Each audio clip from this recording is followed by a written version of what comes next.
वक्त की बड़ी खबर मिल रही है। भरत तिवारी एनकाउंटर केस से जुड़ी ये बड़ी खबर, बड़ा अपडेट। आरोपी एसडीपीओ राजेश कुमार शर्मा को नई पोस्टिंग मिल गई है। 53 डीएसपी के तबादलों की सूची में शामिल राजेश शर्मा अब मद निषेध और नारकोटिक्स कंट्रोल ब्यूरो में डीएसपी बना दिए गए हैं। भरत तिवारी मामले में शाहपुर थाने में एफआईआर दर्ज है। एफआईआर में नामजद राजेश शर्मा को यह नई जिम्मेदारी दी गई है। बिलौटी एनकाउंटर के बाद पुलिस मुख्यालय ये अटैच किए गए थे। अब ट्रांसफर लिस्ट में ये नई जिम्मेदारी सौंपी गई है, जिस पर सवाल खड़े हो उठे हैं। आरा से यह बड़ी खबर, बड़ा update. Bharat Tiwari encounter case में आरोपी डीएसपी राजेश कुमार शर्मा को नई जिम्मेदारी दी गई है। 53 डीएसपीओ के तबादले किए गए। उस सूची में राजेश शर्मा का भी नाम शामिल किया गया है। मद निषेध और नारकोटिक्स कंट्रोल ब्यूरो में डीएसपी बनाए गए हैं। भरत तिवारी मामले में, शाहपुर मामले में यह एफआईआर दर्ज हुई। एफआईआर में नामजद है राजेश कुमार शर्मा। बिलौटी एनकाउंटर के बाद पुलिस मुख्यालय के लिए अटैच हुए थे। और चंदन मेरे सहयोगी ज्यादा जानकारी के साथ फोन लाइन पर जुड़ रहे हैं। चंदन, अमूमन होता यह है कि अगर कोई भी पुलिसकर्मी जिस पर एफआईआर दर्ज होती है, जो अटैच कर दिया जाता है, उस पर गाज गिरती है। यहां तोहफा दिया गया है। डीएसपी नई जिम्मेदारी उनको सौंप दी गई है। बिल्कुल, देखिए पूरा मामला भोजपुर जिले के शाहपुर थाना क्षेत्र के बिलौटी गांव से जुड़ा हुआ है, जहां के पिछले 17 जून 2026 को पुलिस के साथ कथित तौर पर हुए एनकाउंटर में एक युवक भरत तिवारी की मौत हो गई थी।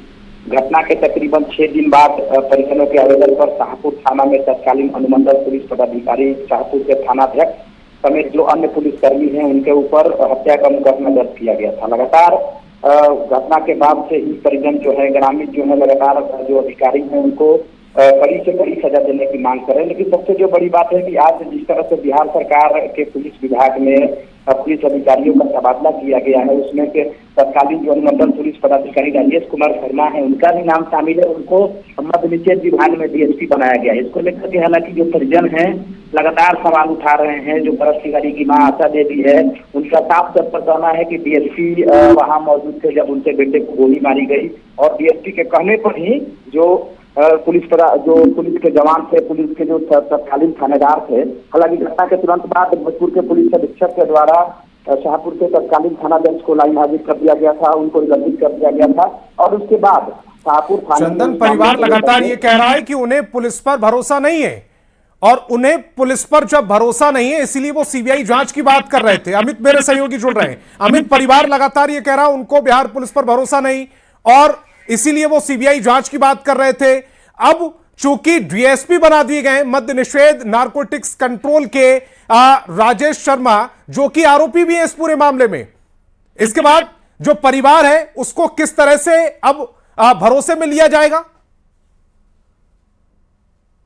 देखिए, सबसे बड़ा सवाल यही है कि आखिर राजेश कुमार शर्मा पे जो है सरकार इतनी मेहरबान क्यों है।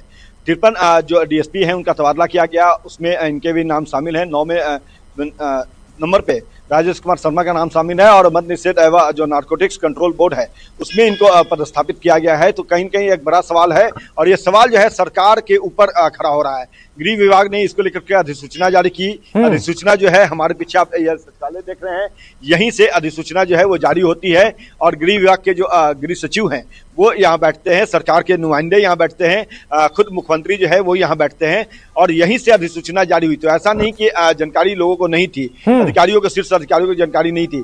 चलिए मान लिया जाए कि जानकारी नहीं भी होगी, लेकिन मुख्यमंत्री को इस बात का इल्म होगा कि राजेश कुमार शर्मा जो है उनके विरुद्ध न्यायिक जांच जो है वो चल रही है। क्योंकि इस पूरे मामले का न्यायिक जांच का जो है फैसला खुद मुख्यमंत्री ने लिया था, और मुख्यमंत्री ने पटना हाई कोर्ट के एक रिटायर्ड जज के अध्यक्षता में इस पूरे मामले की जांच का जिम्मा जो है वो सौंपा है। और वो जांच जो है वो लगभग 6 महीने का वक्त कहा गया कि 6 महीने में ये जांच पूरी हो जाएगी, 6 महीने के अंदर जांच रिपोर्ट आएगी, और उसके आधार पे आगे ये तय होगा कि कौन दोषी कौन निर्दोष। लेकिन फिलहाल जो पुलिसकर्मी हैं, चाहे वो राजेश कुमार शर्मा एसडीपीओ जो है जगदीशपुर के, तमाम लोग जो है वो निलंबित किए गए थे और मुख्यालय अटैच किया गया था इनको। लेकिन ऐसे में सवाल उठना लाजमी है, चाहे वो पीड़ित परिवार हो या फिर प्रशासनिक गलियारे में भी इसको लेकर जब चर्चा है वो काफी जोरों पे है। जब हमने कई अधिकारियों से बात की तो अधिकारी भी जो है हस्तप्रद है। अधिकारियों का भी कहना है कि ऐसा नहीं होना चाहिए। जब न्यायिक जांच के अधीन वो आ रहे हैं, मुख्यालय अटैच किया गया उनको, तो इतनी हड़बड़ी में क्यों उनको सरकार ने उस पर मेहरबानी दिखाई, उनको पोस्टिंग कर दिया गया। और कहीं कहीं कह सकते हैं कि जो पीड़ित परिवार है वो पहले दिन से ही पुलिस तंत्र की जो व्यवस्था है, सरकार की जो कार्यशैली है, उस पर सवाल खड़ा कर रही है। हालांकि थोड़ी आस जगी थी जब इस पूरे मामले की जांच जो है मुख्यमंत्री अमित, लगातार पुलिस की जो कार्यशैली है इस पूरे केस में वो सवालों के घेरे में है। पहले जब भरत तिवारी सरेंडर करता है तब एनकाउंटर हो जाता है, एनकाउंटर के बाद जो पोस्टमार्टम रिपोर्ट आनी थी वो रिपोर्ट अब तक नहीं आती है। परिवार कई सवाल खड़े करता है, एफआईआर में देरी होती है, 4 दिन बाद एफआईआर लिखी जाती है। उसके बाद अब ये बड़ा ब्लंडर, डीएसपी बना दिए गए हैं नारकोटिक्स कंट्रोल मद्य निषेध के, तो फिर ऐसे में परिवार भरोसा करे तो कैसे? देखिए, निश्चित तौर पे संतोष, वही बात मैं कह रहा था कि परिवार में थोड़ी आस जगी थी, तब जगी थी जब सम्राट चौधरी मुख्यमंत्री जो हैं उन्होंने इस पूरे मामले के जांच का जिम्मा जो है वो पटना उच्च न्यायालय के रिटायर्ड जज को सौंपा था। तो उसके बाद जब अगले ही दिन अध्यक्ष जो है इस जांच कमेटी के जो पटना हाईकोर्ट के रिटायर्ड जज थे वो पहुंचे थे पीड़ित परिवार से मिलने। उन्होंने भरोसा भी दिलाया था कि आप निश्चिंत रहिए, हम पूरे मामले की निष्पक्ष जांच कर रहे हैं, जांच करने के बाद जो भी दोषी पुलिसकर्मी होंगे उनको सजा जरूर मिलेगी। तो ऐसे में चाहे मृतक की माँ, पिता, भाई सभी को या आसपास के जो लोग हैं उनको थोड़ी सी ढाढ़स मिला था और वो थोड़े आश्वस्त हुए थे कि चलिए अब न्यायिक जांच हो रही है, सरकार जो है देर से ही सही सरकार हम लोगों के दर्द को समझी है और ऐसे में अब जांच जब पूरी होगी तो हमें न्याय मिलेगा। लेकिन आज जिस तरह से राजेश कुमार शर्मा का पदस्थापन हुआ है वो कहीं न कहीं एक सवाल बड़ा खड़ा कर रहा है कि आखिर सरकार इतनी मेहरबान क्यों है राजेश कुमार शर्मा के ऊपर। और सवाल ये भी उठ रहा है कि गृह विभाग की मंशा क्या है? गृह विभाग को क्या लग रहा है कि राजेश शर्मा मद्य निषेध और नारकोटिक्स कंट्रोल के अगर डीएसपी बने रहेंगे तो क्या वो जांच को प्रभावित नहीं कर सकते? गृह विभाग को ऐसा लग रहा है क्या? देखिए, सबसे सवाल बड़ा ये है कि इन तमाम पदाधिकारियों को गिरफ्तार किया जाना चाहिए था, गिरफ्तार करके न्यायिक हिरासत में रखना चाहिए था।